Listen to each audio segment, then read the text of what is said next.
Hello class 5. So today we are going to do the value based question of the chapter 5, that is food and health. So देखिए, रजत had to go through a slum area while on his way to school. रजत को अपने school जाते वक्त रास्ते में एक slum area से, जहाँ पे बहुत सारी झोपड़ियाँ होती हैं और जहाँ बहुत पुअर पीपल रहते हैं, ठीक है ना, उसे हम क्या बोलते हैं, स्लम एरिया, ठीक है ना। तो उस रास्ते से वो होकर अपने स्कूल की तरफ जाते थे. ही noticed that some slum children looked weak and pale and were quite inactive. उन्होंने देखा कि बहुत सारे जो स्लम के बच्चे थे, झोपड़ियों के बच्चे थे, वो कैसे दिख रहे थे, वो बहुत ही कमज़ोर दिखते थे, बहुत इनएक्टिव, ठीक है ना, वो खेलते नहीं थे उतना ज़्यादा. देखिए, he did not see them playing or running around like other children of their age. उन्होंने देखा, रजत ने, कि जो बच्चे हैं वो इतने इनएक्टिव हैं कि वो जैसे दूसरे बच्चे खेलते हैं, दौड़ते हैं, भागते हैं, वो ऐसा नहीं कर रहे थे. He discuss this problem with his science teacher. उन्होंने ये प्रॉब्लम अपनी साइंस टीचर के साथ में डिस्कस की. His teacher along with the help of school doctor organised a medical camp for the slum children. तो उनके स्कूल टीचर ने क्या किया, जो स्कूल में मेडिकल डॉक्टर होते हैं, मेडिकल अपॉइंटी होते हैं मेडिकल कैंप लगाने के लिए, ठीक है ना, उन्होंने डॉक्टर के साथ में मिलकर, अपने मेडिकल असिस्टेंट्स के साथ में मिलकर और एक कैंप लगाया उस स्लम एरिया में, ठीक है ना. तो Rajat and his friends presented a नुक्कड़ नाटिका street play to highlight how some not very costly food items can help those children to improve their health.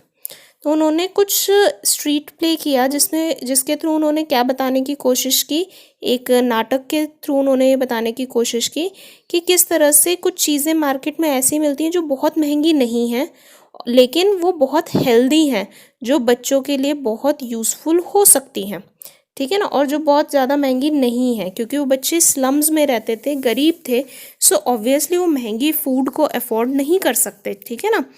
सो देखिए, हमारा फर्स्ट क्वेश्चन क्या है, why did the slum children look weak and pale. जो slum children थे वो बहुत ज़्यादा कमज़ोर, पीले पड़े हुए क्यों दिख रहे थे, क्योंकि उनके अंदर क्या थी, न्यूट्रिएंट्स की कमी थी, उन्हें प्रॉपर एक बैलेंस्ड डाइट नहीं मिल पा रहा था, ठीक है ना.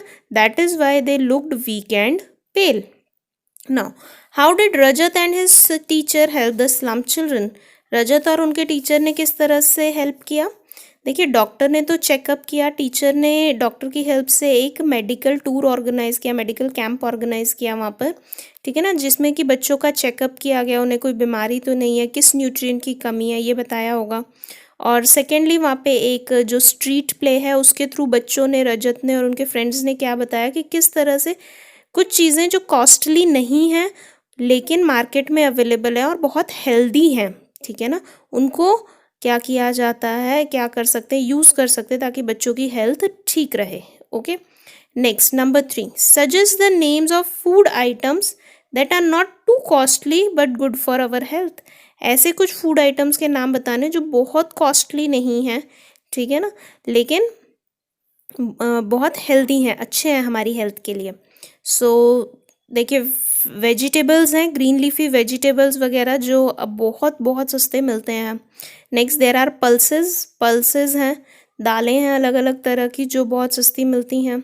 ओके, नेक्स्ट इसके अलावा देर आर सम फ्रूट्स जो ओवरऑल पूरे साल यूज़ होते हैं, ठीक है ना, वो फ्रूट्स आपको बहुत इजीली मिल जाएंगे. नेक्स्ट देर आर कुछ ऐसे वेजिटेबल्स हैं जिनको हम सैलड की फॉर्म में खाते हैं, जैसे अनियन है, ठीक है ना, बहुत एक्सपेंसिव नहीं होता है और वेजिटेबल में भी यूज़ हो सकता है, सैलड की फॉर्म में भी यूज़ हो सकता है. कुकुम्बर है, इट्स बहुत वाटर कंटेंट होता है उसके अंदर और बहुत न्यूट्रिशियस होता है, तो कुकुम्बर है. इस तरह की जो चीज़ें हैं वो हम यहाँ पर लिख सकते हैं कि वो बहुत कॉस्टली भी नहीं है और हेल्थ के लिए अच्छी भी हैं. Okay, so with this the chapter is over and next time we will start with another chapter. So goodbye everyone and take care.